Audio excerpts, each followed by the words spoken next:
Welcome to Shallow, two friends, two time zones, and a brand new topic every episode. This week, we're diving into the modern dating landscape, the challenges men face, and what happens when an increasing number of women choose to stay single. The Shallow take, women don't want to date anymore. Today, we're joined by good friend and candid voice on the modern dating scene, Arley, who's navigating the ups and downs of dating in his 30s. Arley, our first man and in-person guest. Welcome to Shallow, how are you? Thanks for having me, guys. No, like I said earlier, I feel like I've got no right to be here based on my complete lack of qualifications of any sort, but no, happy to be here, thank you. Every right to be here. We didn't go to podcast school, so... No.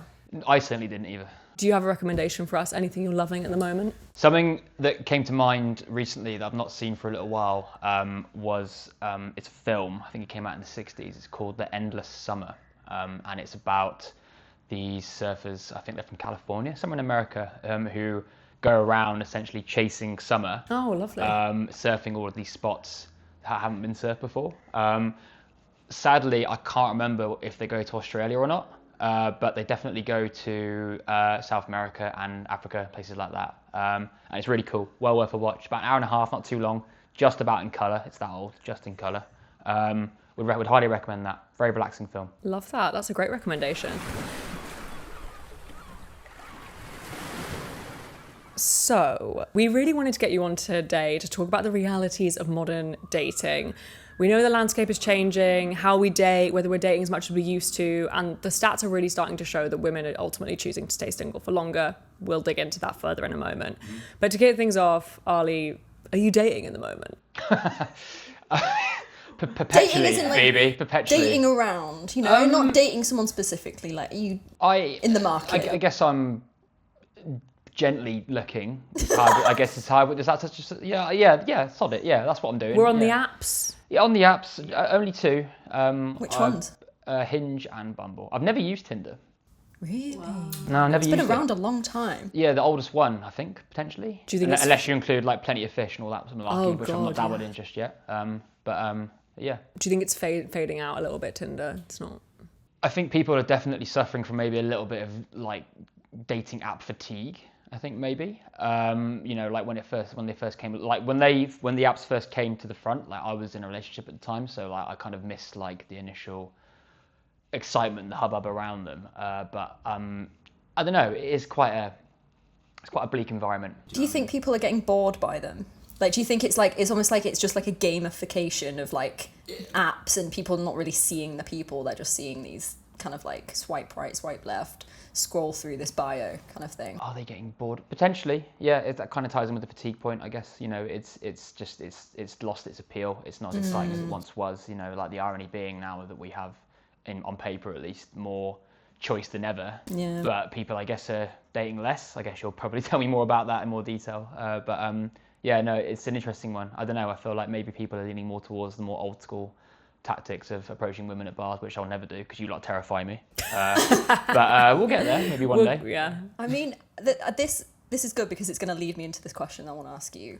So like over the past 10 years, like you're talking about how it was in the past and how it is now, how has dating changed for you specifically as opposed to like 10 years ago? Like how did you date 10 years ago to how you were dating today? Like my dating track record is, the way I would describe it is that I guess it's going to sound really weird, bear with me. It's quite efficient is how I would describe it, right? Efficient. Yes, and by that I mean like I've not dated a huge amount up until quite recently, if that makes sense. Like I was in a relationship from the age of like maybe 19 to 24, had a year off, and then had a meltdown, had a year off, and then I met my other ex when I was like maybe 25, 26, was with her till I was maybe 28, 29, and then I've been single since. But in terms of sort of like my perception of the environment, I think it's possibly fair to say that the older you get, maybe the more naturally challenging it gets. I think like when you're younger, you're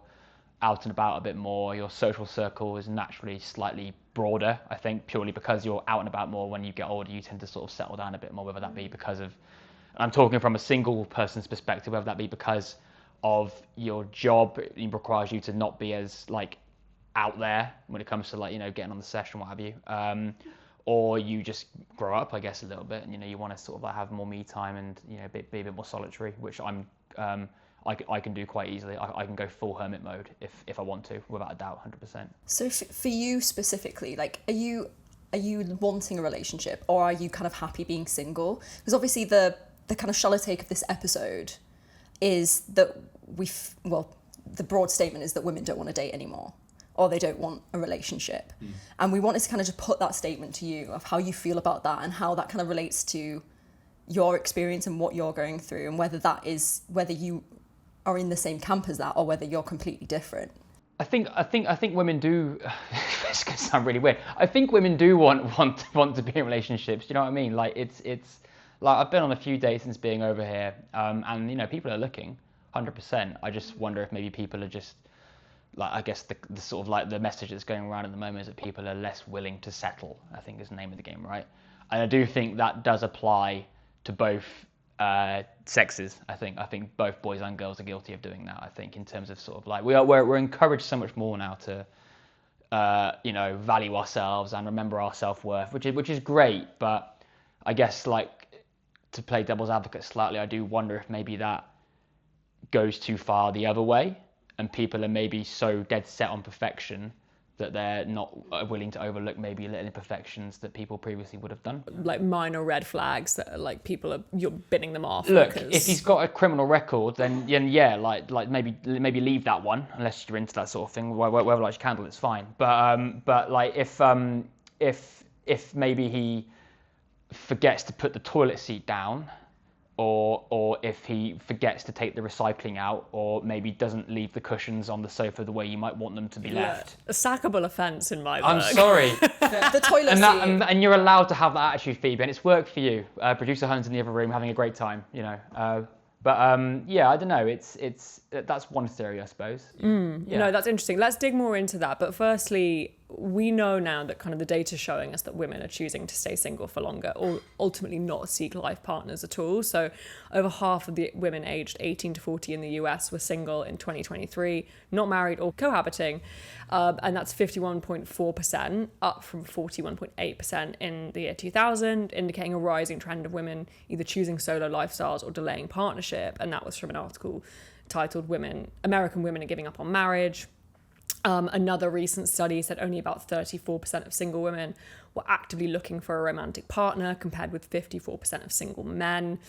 And what that forecasting is that by 2030, they're expecting nearly half of women aged 25 to 44 are projected to be single and childless. So obviously there's quite a big, a chasm between those percentages of maybe men who are looking for partners and women who maybe aren't. You said earlier in the episode that you felt like women are out there, they are still looking for it. Have you felt like that pool has maybe diminished slightly, or like the attitudes are changing? It's a good question. It's hard to say. I think from my personal experience, I think I've been quite lucky in terms of sort of like I've actually been able to go on dates. You know, I hear stories of people just like can't even get past like that phase, you know, like the app talking phase, you know. So I feel kind of blessed to get past that. I mean, been given a bloody chance. Doing something right. You know, yeah. Those percentages were pretty harrowing. I can't lie. Yeah, that's it doesn't bode well for men, does it? Or women in some ways. Yeah, and that's true. It's a double-edged sword. But like, from your perspective, why do you think that women might be stepping back from the dating scene?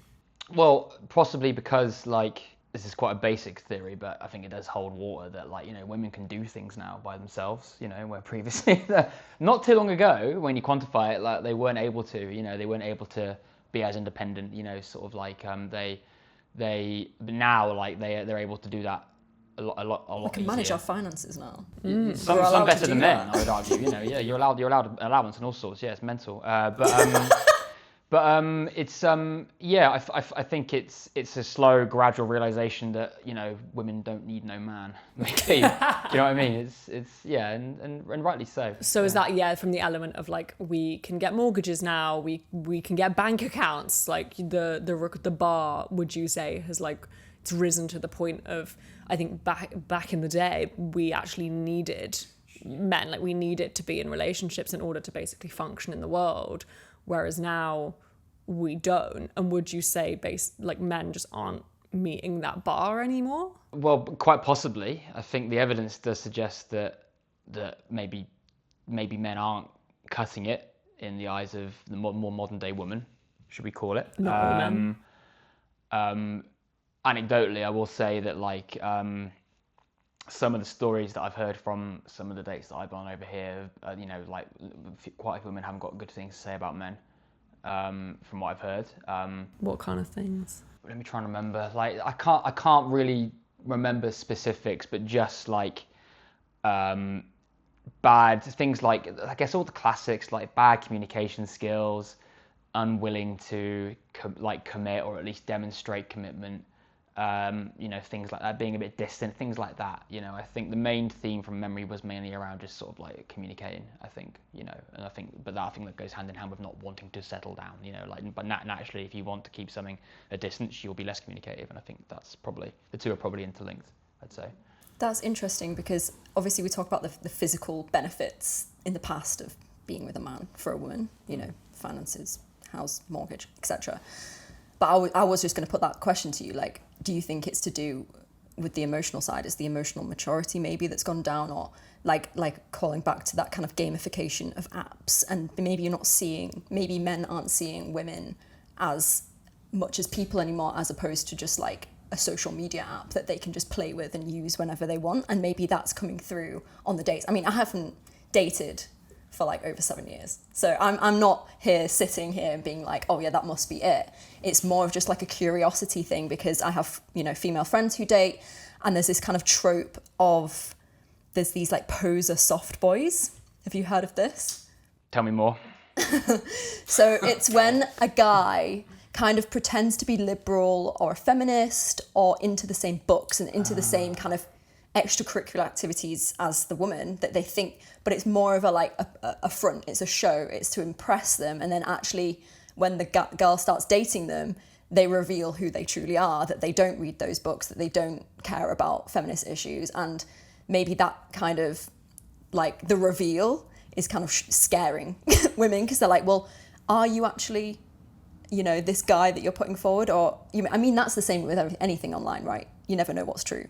But do you feel that? Or, I mean, obviously, I'm not calling you a poser soft boy, but Thank you. Thank God for that. I would never. But do you feel there's an element of like women not trusting men? I think so. Yeah, I'd say so. Again, like it's women have, like, what, not just women, anyone has one bad experience, you know, like it takes quite a long time to earn that trust back, especially when that betrayal, should we call it, is to do with your emotions and your vulnerability. And yeah, of course it's going to make women maybe a bit more reserved and more defensive. You know, it makes complete sense. I've heard, what was it called again? Soft? Like a poser, like a soft boy See, poser. I think I've heard that described as being a performative male, but I might have That's also... Is it the same thing? It's or the same different, thing, yeah. Like parallels, yeah. They'll read like a yeah, I think full mine's roses more of the with a kind of scarf, like... whilst like, yeah, all that the shit, made up yeah. version. Yeah. Sorry, A performative male would Call probably back, be written in a book. But I think, just going back to the point around the apps, sort of like, I think that like, and I'm going to stick with this opinion because I do think there's logic to it. I think for women especially, it does kind of, right, so on apps, I'm leaning forward for this one, here we go. On apps, right, is it fair to say that the general consensus is that there are more men on the apps than women? Yes, I believe so, yeah. Right, okay, and the way that men behave on apps can be a bit more liberal, should we say, than women. I think women don't even need to pick anymore because they're getting so many of these bloody likes or what have you, or matches or whatever you want to call it. When you say liberal, you mean like more plentiful? Sorry, yeah, they're looser. Not political. It, right? Yeah, it's like you'll do bang, bang, bang, bang, bang. You know, yeah. It's like, sorry, I'm just. You've got 100 on the go. It's not. Yeah. Just max out your likes every day. Yeah. I think what that could do potentially is allow women to build up a picture of themselves that maybe isn't necessarily true because of the fact that they're getting all of these little endorphin rushes. Like, you know, like, it is an endorphin. It's like someone liking your status on Facebook. They're showing my age there. Or sorry, liking your Instagram story. That's slightly more modern, isn't it? Yeah, I don't use TikTok, so I can't comment on that. But it's the rush. Like, oh, someone's paying attention. You know, especially if, like, on Instagram, it's someone that you want to have a look, if you know what I mean. You get like you'll get all of these little endorphin rushes, and sort of like I reckon that might create maybe elements of complacency and like, oh, I maybe don't need to look like how popular I am. I've got plenty of time. It should come to me. Like I Exactly shouldn't put any work because look at how much I'm.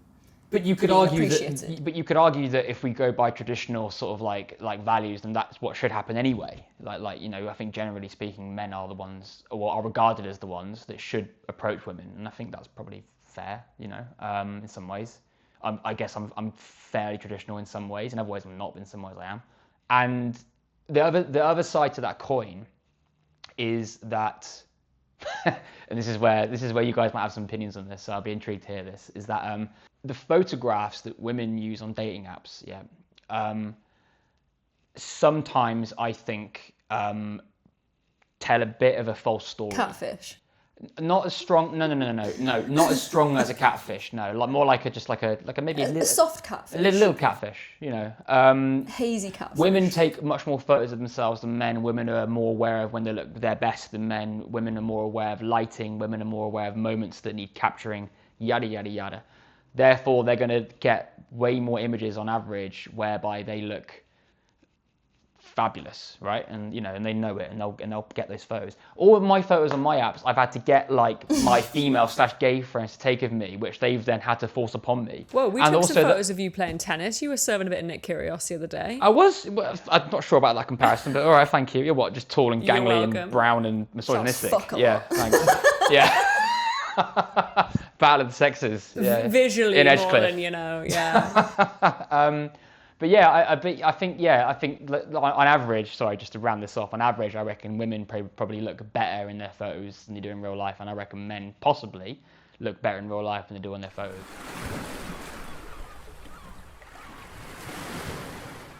I would agree with a bit of that for sure. Like, I generally think that men do look better in person than on the apps. Yeah, like I do think that. But also I do think that, you know, men also do edit their pictures. Like, it depends how into it you are, but I do think I think it's a predominantly maybe female thing that we maybe have a bit more at our disposal. But I think men have a slightly lower standard of maybe what they'd swipe right on. I agree with that. Yeah, they're looser.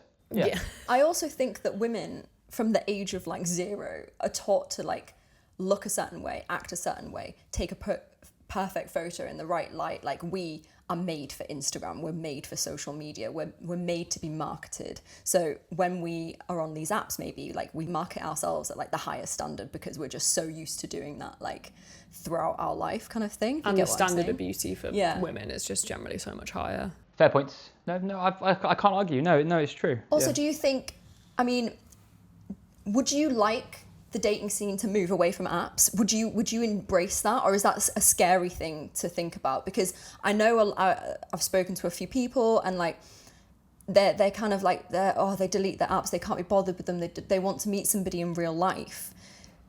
Obviously, you said that women scare you in real life. Yeah, why would you not go up to someone in the bar? Yeah, what is why stopping would I not? you? Yeah. Oh God, I get terribly nervous. Yeah. Oh, really nervous. Yeah, and I'm not quite sure how I would start the conversation. Yeah, and then I get in my head, and then before I know it, I'm. Do you think that's like a universal thing for men, or just you? Not all men, probably. It's not all men. A few men, but it's not all men. I don't think. Yeah. And do you think women actually want to be approached? Yeah. Are you getting kind of fatigued with app life, and you think it's shifting more towards this? I mean, obviously you're seeing apps like Thursday, and that's like centered around in-person meetups and things like that. Never heard of this. Have you not? Have you not? I've been to one in Sydney. Oh, so you it's an app, but then you meet in person? But yeah, they arrange in-person sort of like dating mixes, basically, like on a Thursday. Like a first date, but like first on speed. Date. It's a bit like speed dating, but minus the regimented approach to it. You know, yeah. How was it? Interesting. Yeah, like I went with a colleague, and we rocked up a little bit late. We went for dinner first. Got some lovely tapas. Great first impression. It was very nice. And then we rocked up late. I think doors opened at 6, and it was running 6 till 10, I think maybe, or something. And we got there at like 7:30, 8 o'clock. So we were one of the last to go, I think. And then we rocked up, and everyone just sort of turned around and just like looked at you, and I've never felt more like a piece of meat in my life. It was really when you weird. go into a comedy show too late. Worse because everyone's there to date, so like that you are being sized up straight away by the men and the women. The women are looking, thinking, right, is that my husband? The men are looking, right, like right, is this someone I've got to like try and outdo? Alpha. Exactly that, God, it sounds exhausting. It's a great idea. It was a lot of fun. I've not done one since. I would do one again with the right company. I wouldn't go by myself. Like, it would be a hell of a thing to do by yourself, I think. Yeah. When's the last time that you approached a woman in like a bar, like and just like asked for their number? Fucking hell, Liz. Never. Don't think I've ever done it. Really? Nope. Well, see, I'll tell this little story. So, I was in a shopping centre the other day, and I had my headphones in, and I was approached by this man, and I was like, "Whoa, what does he want to mug me? Like, what the fuck?" And like put my headphones out, and he was like, "Oh, nice to meet you. I'm so and so. I just thought you looked cool, and I wanted to like introduce myself." And I was like, my first reaction was like shock. I was kind of like, this just doesn't happen. And I got chatting to the guy, and I was like, actually, he's a really nice guy, and he just wanted to ask me why I was here, what I was doing. And by the end of it, I was like, yeah, you're sound. And he was like, I know you've got a boyfriend, but I'm just trying to like approach people. I'm kind of sick of these apps. I feel like it's, like you kind of said, like they're a bit harsh. You're putting everything down about yourself that maybe that person shouldn't know yet. Like maybe you should wait for like the in-person thing and figure those out as you go along. And like, maybe they leave the toilet seat up, but you can live with it because of all the other good qualities. Do you think that that's something you could get on board with? Potentially, yeah. Can I ask, how did he know you had a boyfriend? Was that your first Instantly response? told him. Well, it's more like, I think Nice to meet you. You've got a boyfriend. when a woman's approached and in that way, there was an alarm bells of like, oh, I think he's wanting to ask me out. And my first initial thought was, like, oh my God, I've got a boyfriend, by the way. But you don't want to like really like go straight in with that. you want to wait for like an angle. So he was like, oh, what have you done in Sydney and what have you done in Australia? And I was like, oh, I just went up the coast in a van with my boyfriend. That's how you kind of like, bingo. That's a way of doing it. But by the end of it, I thought, do you know what? That was really nice, and I felt bad that my initial reaction was like shock or like a bit like taken aback or like, oh, I thought it was weird. I think and I don't understand why men are scared of doing that. Like, I really do get it. I think it is an intimidating thing to do, and kudos to him. Like, I hope he finds someone. But I think maybe we do need to do it a bit more, because I think we need to desensitize women again to being approached, because I think it's a bit of a scary thing. Desensitize women again to being approached. Yeah. Interesting. Okay. Because I would say our fear of it is a learnt behaviour.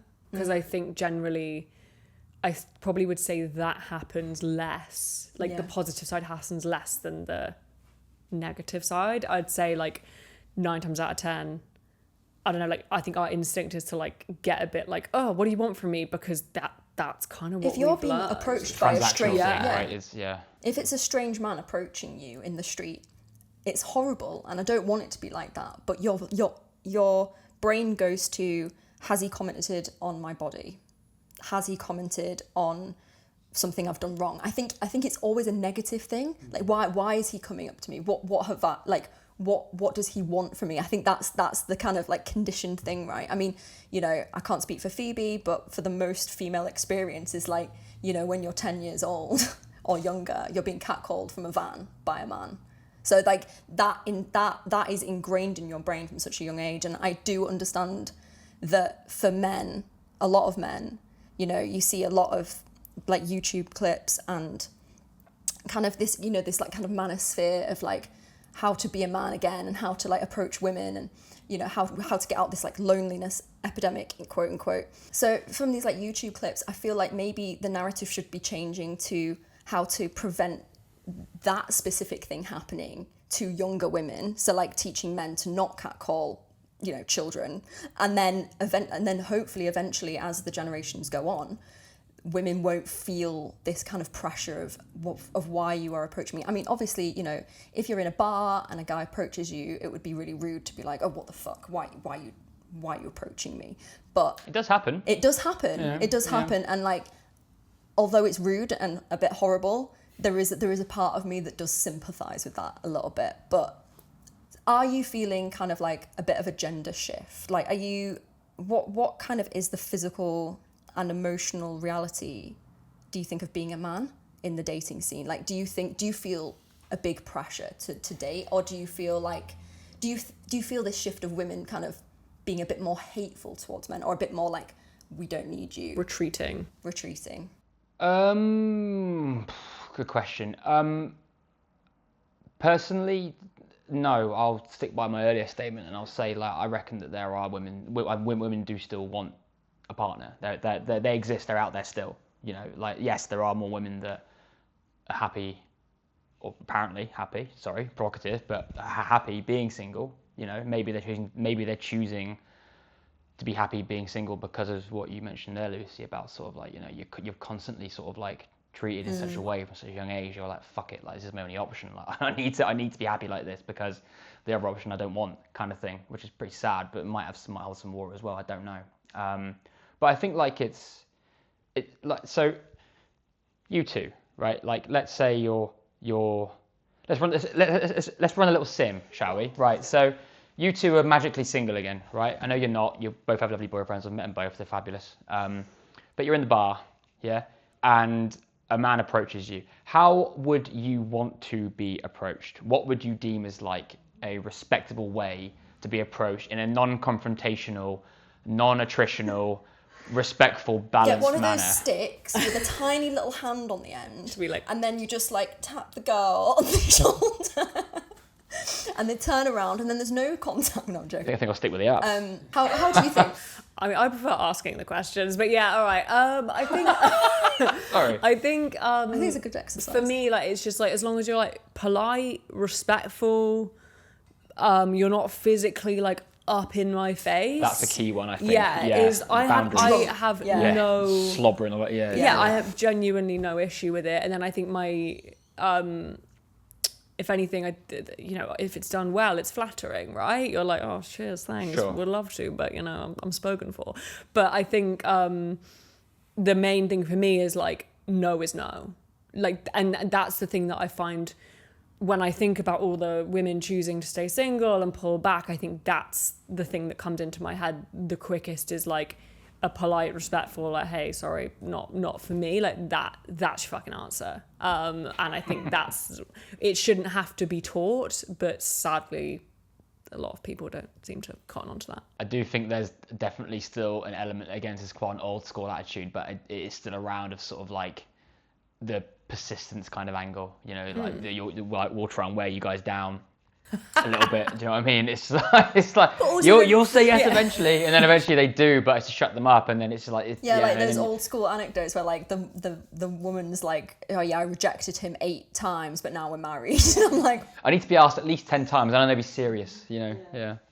But it's not good. No should mean and does and will mean no, 100%. Yeah. How about you? I mean, I would be flattered if somebody came up to me and said I look nice. It's the delivery of it, right? It's like you said, like, there's what was that meme where there's like that guy like slobbering in that girl's ear, like this. Oh, at the club. Yeah, at the club. She's like, they're both like 14, yeah. aren't they? That scene, has happened many times. But like the guy the other day, and like whenever I've been approached in the past, like, when they are nice and respectful, it is a compliment. And I do think women still like it. I do think women like it. They like being told they look pretty. They like being told, asked about who they are. Like, even if they are in a relationship, it's still flattering, right? I can still take that as a compliment. Like, I don't think, men should be afraid of approaching somebody and them having a boyfriend and being like, why the fuck would you come up to me? Because how are you ever supposed to know, that they're taken for? It's, take the shot. But yeah, I think, from an outsider's perspective who's not on dating apps, they are sterile. It's a bit of a kind of like... very... like fishbowl of superficial. People. Yeah, superficial. It's very surface level. It's like on Hinge, for example, like I will do my best to respond to a prompt, because like that's a good organic conversation starter. You know, like it's a more natural way in, and then from there in you can build from there. You know, instead of just liking a photo of them in a bikini, which is the easy option. But yeah. And I think the apps also, you know, along with social media, especially post-COVID, like it does feel like it's driven into a bit more of an isolated world. Like, do you have any kind of inclination or ideas on maybe what the two genders could, like, how we could come together a little bit more?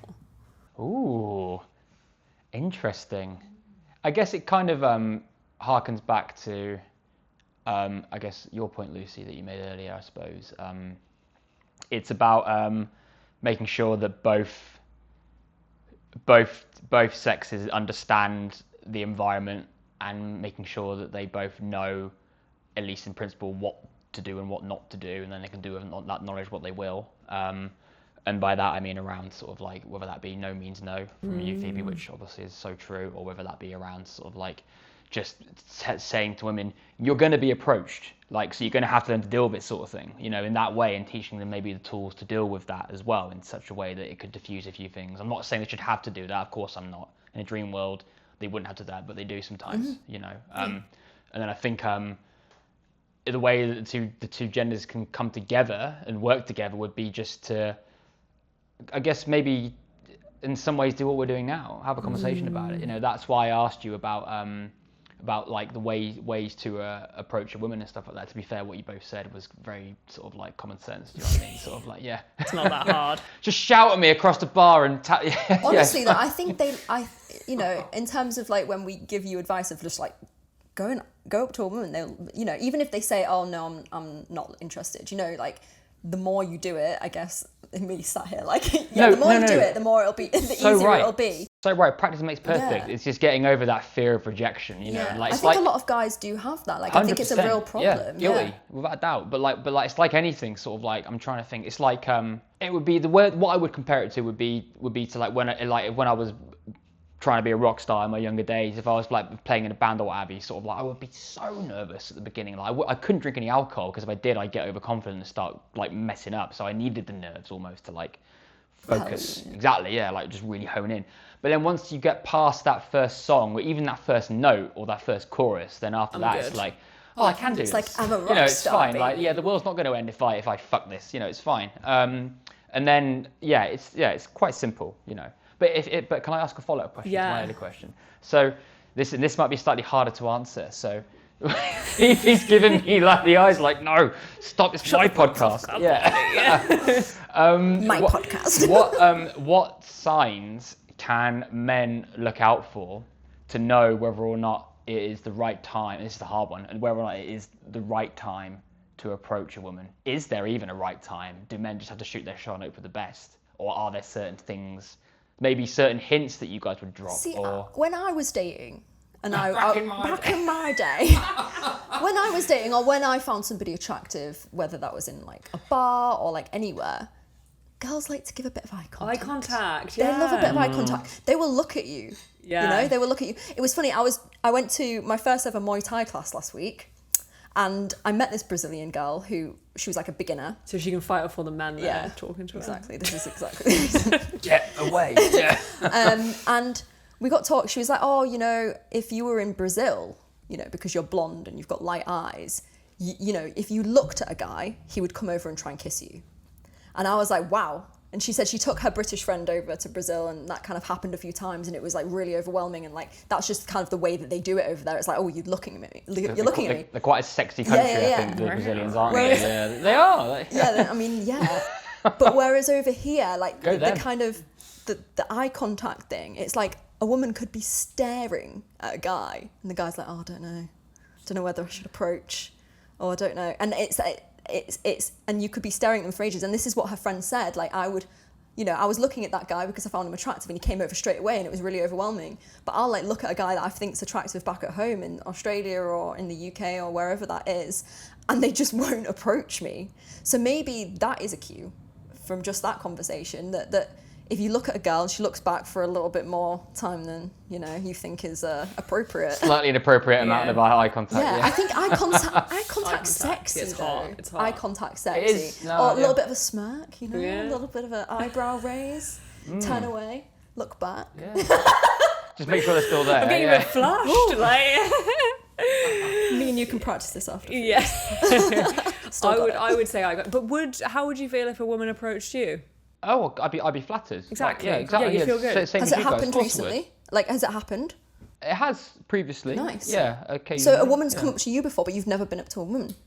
Yeah, I guess. Yeah, when you put it that way. Interesting. Yeah. Okay. That's your challenge. I'm rubbish. I think I think this needs to be your like 2026 goal. You know.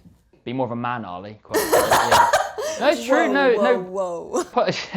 Hold on. You possibly got a point. You probably have got a point. You know, it's both what you've both said there. Are, like again, are the things that having asked these questions previously to other women, they've all said similar things. But like, it's like, but like what? Like again, I'm just kind of making a basic. I'm saying something really basic here. But like, what is the guy supposed to do? Just sort of like sonar the room, waiting for eye contact. I think women do that. Do you know what I mean? Like I it's do- just waiting for someone to like lock eyes. And it's I like, do. bing, I I'm do. in. I do think women do that. I think when women walk into a room, they'll scan a little bit. Do you know what I mean though? Like it's tricky. Like yeah, it's like radar. You know. Yeah, that's really gonna get you a date. I think maybe men are just not picking it up. Maybe they're like, Of course we're not. We're they're- useless. No, they're it's looking at totally a girl right. who they think's attractive. They're looking at them, but they're not really looking at them. You know? Eyes are up here. They're looking. They're looking at how attractive they are on a whole, but they're not looking at a way that they could approach. Maybe that's the way you're thinking. Oh, she's got a nice outfit on, or her hair looks really lovely, or what is it about her that I could potentially compliment her on, or be like, oh, you look really nice tonight. Like, nice to meet you. I'm so and so. Like, I don't know. I'm a man, but no, I don't know what it is. I'm giving you advice like I fucking know. No, you do know because you're a woman. I don't know. I think Yeah. when I used to date, I used to kind of, it's a bit weird, but I used to kind of it was a bit of a thrill approaching a guy because it didn't really happen and it was a bit of a shock. You know, like when you approach, you know what I mean? Spicy. It's a bit of a like, Yeah. they don't expect it. Or if you go, hi, how are you? They're like, whoa. It's fun. So maybe make it a bit more. It's interesting, right? Because like back in the day when you were like Your eyes just popped out your head. It's been a long day, all right. When you were dating when you were a bit younger, because it's not only that, like there was so much, like at least speaking from personal experience, there was so much build up and so much almost like espionage work. You know, sort of like you say, oh, can you tell so and so that I like her? Can you see what she says? Like, you know, like messengers, what have you. That's, by the time you go on a bloody date, it's like a sure thing. And now you don't do that as much. You can still do that a little bit, but like not as much. You know, like it's a stark change in environment and a stark change in sort of like how things need to be You mean done. like stalking a bit, like espionage, like kind of thing? Well, no. Christ, no. I was like espionage, like Like spying. like a go-between, if you know what I mean. Like you'd hear something on the grapevine. Honestly though, a lot of my and- single friends, like they'll come to me and be like, I like this guy, and they like know the whole backstory because they've like dug so deep online that they found literally That's everything. quite terrifying. But that's like a lot of like, there's a lot of online content. That is a whole different podcast. Yeah. So this has been great. I've loved chatting about dating with you. So our shallow take was that women don't want to date anymore. Is it really that deep? Do women not want to date anymore? Oh God. Is it that deep? I want to try and give you a yes or no answer. No, like a it doesn't. definitive one. You can elaborate. No. I don't think it is. I think that we have a lot of these stats and things like pushed upon us because they're eye-catching, because they're newsworthy, because they get clicks, they get impressions, etc. And like, of course, like any study is going to have some sort of like scientific or statistical merit to it or whatever it might be, obviously. But like, ultimately, sort of like based on my anecdotal experience, I think people do, and this applies to both men and women. People do want to settle down. People want to find, their partner. I certainly do. Like, I would love to. Like, I'm at the age now where I want to. Yep. Yes. Hi. Yeah. Ladies of the listeners. And yeah, and hopefully it does happen at some point. You know. But I think ultimately it isn't. I think with a little bit of goodwill and a little bit of bit of niceness. Just mention the rock star thing. You'd be fine. Me? Yeah. I Like back in the day. That ship has sailed. Liz, I used to be a rock star. Now we're just flash tattoos and hope for the best, you know. Yeah.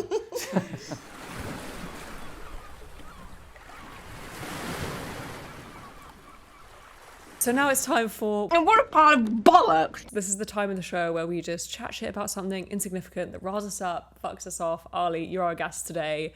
What have you got for us? Okay, so a lot of people get riled up by office stuff, and it ties in with that. So something that really gets on my nerves is when people put a question mark at the end of a sentence that isn't a question. Example.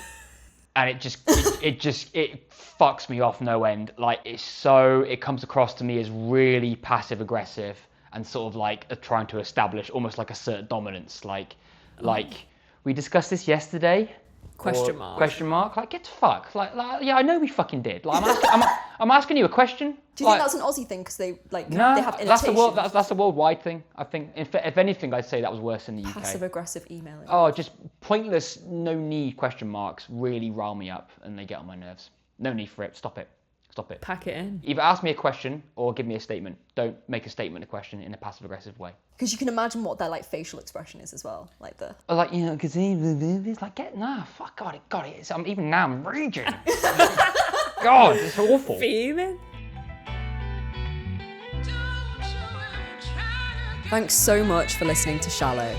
If you enjoyed this episode, we'd love it if you could leave us a review. It makes a really huge difference in helping others discover the podcast. We always want to hear from you, so feel free to slide into our DMs, send us a bell, or follow us on Instagram at ShallowPod. Shallow is a boxed off production, written and hosted by Lucy Bell and Phoebe Whittle. We'll see you next time.